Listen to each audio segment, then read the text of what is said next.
നമസ്കാരം.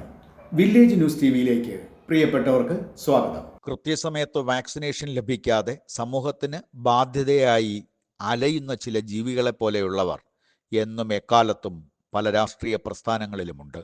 നെഹ്റുവിയൻ സോഷ്യലിസവും കാറൽ മാർക്സിസവും ഒക്കെ ഉദരപൂരണത്തിനും ഗുഹ്യകാമം തീർക്കുന്നതിനുമുള്ള വേദിയാകുമ്പോൾ പല രാഷ്ട്രീയ പ്രസ്ഥാനങ്ങളും പൂമുറ്റത്ത് വളരേണ്ട തുളസിച്ചെടികൾക്ക് പകരം ആസനത്തിൽ വളരുന്ന ആലുകളായി മാറാറാണ് പതിവ്.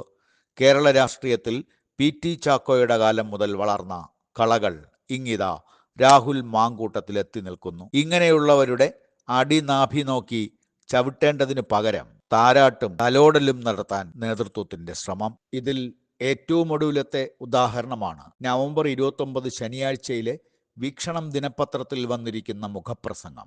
ഇന്ത്യൻ നാഷണൽ കോൺഗ്രസ് കേരള ഘടകത്തിന്റെ മുഖപത്രമായ വീക്ഷണത്തിൽ കേരള രാഷ്ട്രീയത്തിൽ പറങ്കിപ്പുണ്ണായി മാറിയിരിക്കുന്ന രാഹുൽ മാങ്കൂട്ടത്തിൽ എന്ന MLA-യെ ന്യായീകരിച്ചുകൊണ്ട് പാപം ചെയ്യാത്തവർ കല്ലെറിയട്ടെ എന്ന തലക്കെട്ടിൽ വന്നിരിക്കുന്ന മുഖപ്രസംഗം ഇതാണ് തെളിയിക്കുന്നത്.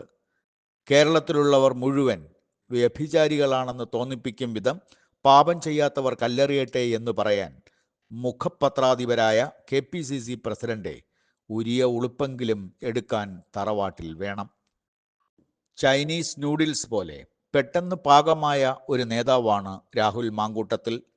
യൂത്ത് കോൺഗ്രസിന്റെ കീഴ്ഘടകത്തിൽ നിന്ന് പെട്ടെന്ന് സംസ്ഥാന ജനറൽ സെക്രട്ടറി പദത്തിലേക്കും അവിടെ നിന്ന് പ്രസിഡന്റ് പദത്തിലേക്കും ഉയർന്ന നേതാവാണ് രാഹുൽ. ഒരു കാലത്ത് AK ആന്റണിയും VM സുധീരനുമൊക്കെ ഇരുന്ന കസേരയിലേക്കാണ് പെട്ടെന്ന് ഇയാൾ ആനയിക്കപ്പെട്ടത്. മുച്ചൂടും മുടിഞ്ഞ് നശിച്ച് നാമാവിശേഷമായി നാടുവിട്ടുകൊണ്ടിരിക്കുന്ന യുവത്വത്തിന് താങ്ങും തണലുമാകുമെന്ന് കരുതിയാണ് യൂത്ത് കോൺഗ്രസ് പ്രസിഡന്റ് സ്ഥാനത്തേക്ക് കേരളത്തിലെ കോൺഗ്രസ്സുകാർ ഇയാളെ ഇരുകൈയും നീട്ടി സ്വീകരിച്ചത്. ചാനൽ ചർച്ചകളിലും പ്രസംഗവേദികളിലും ഇയാൾ പ്രകടിപ്പിച്ച വാചക കസർത്തുകളും വാക്യചാരുതയുമൊക്കെ മറ്റ് യുവജന പ്രസ്ഥാനങ്ങളിലെ നേതാക്കളെക്കാൾ ഇയാളെ ശ്രദ്ധേയനാക്കി.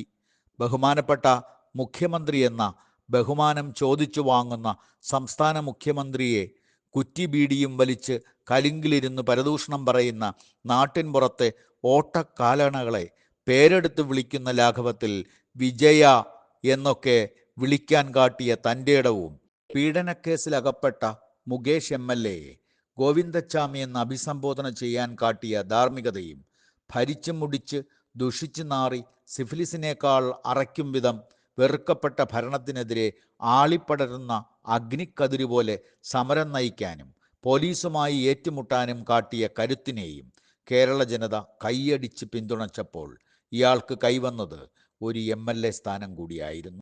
ഏവരുടെയും കണക്കുകൂട്ടലുകൾ തെറ്റിച്ചുകൊണ്ടാണ് ഇയാൾ ജീവിക്കുകയും പ്രവർത്തിക്കുകയും ചെയ്തുകൊണ്ടിരുന്നതെന്ന് വൈകിയാണ് ജനം തിരിച്ചറിഞ്ഞത്.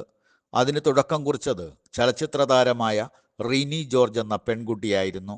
3 വർഷം ഇയാളിൽ നിന്ന് തനിക്ക് ലഭിച്ച മോശം സന്ദേശങ്ങളും മീറ്റ് മാർക്കറ്റിലെ വെറും വിപണന ഉൽപ്പന്നമാണ് സ്ത്രീ എന്ന ധാരണയും പുറത്തുവിട്ടുകൊണ്ടാണ് റീനിയുടെ പ്രതികരണം. കേരള ജനതയെ ഇത് ഞെട്ടിച്ചു. തുടർന്ന് മാലപ്പടക്കം പൊട്ടും പോലെയാണ് പല കോണുകളിൽ നിന്നും ഇയാൾക്കെതിരെ ആരോപണമുയർന്നത്. സ്വന്തം നേതാക്കളുടെ ഭാര്യമാർക്കും പെൺമക്കൾക്കുമെതിരെ പോലും ഇയാൾ വിടത്വം കാട്ടിയപ്പോൾ കേരള ജനത പകച്ചിരുന്നുപോയി.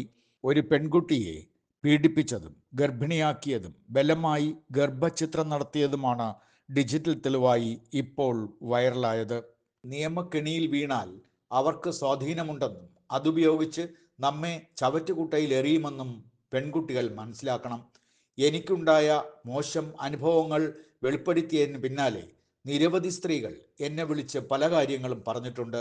ഈ പ്രത്യേക വ്യക്തിയെക്കുറിച്ചും വെളിപ്പെടുത്തിയിട്ടുണ്ട്, മറ്റു പല വ്യക്തികളെക്കുറിച്ചും പറഞ്ഞിട്ടുണ്ട്.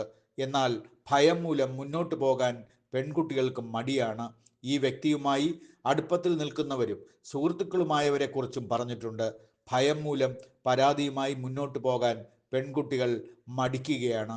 ഇത്തരക്കാരെ ഒഴിവാക്കാൻ രാഷ്ട്രീയ പാർട്ടികളാണ് തീരുമാനമെടുക്കേണ്ടത്. പ്രതിപക്ഷ നേതാവിൻ്റെ മണ്ഡലംകാരിയും അടുത്ത പരിചയക്കാരിയുമായ ഈ പെൺകുട്ടിയും ഇതുപോലെയുള്ള പല പെൺകുട്ടികളും വായി തുറന്നാൽ വീക്ഷണംകാര ഇങ്ങനെയൊക്കെ എഴുതാൻ ഇത്തിരി ഉളുപ്പ് വേണം. CP ശ്രീധരനെ പോലെയുള്ളവർ മുഖപ്രസംഗം കുറിച്ച പത്രമാണിത്. കൂടുതൽ വാർത്തകളും വിശകലനങ്ങളും നിങ്ങളിലേക്ക് എത്തുവാൻ വില്ലേജ് ന്യൂസ് TV സബ്സ്ക്രൈബ് ചെയ്യുക, ഷെയർ ചെയ്യുക.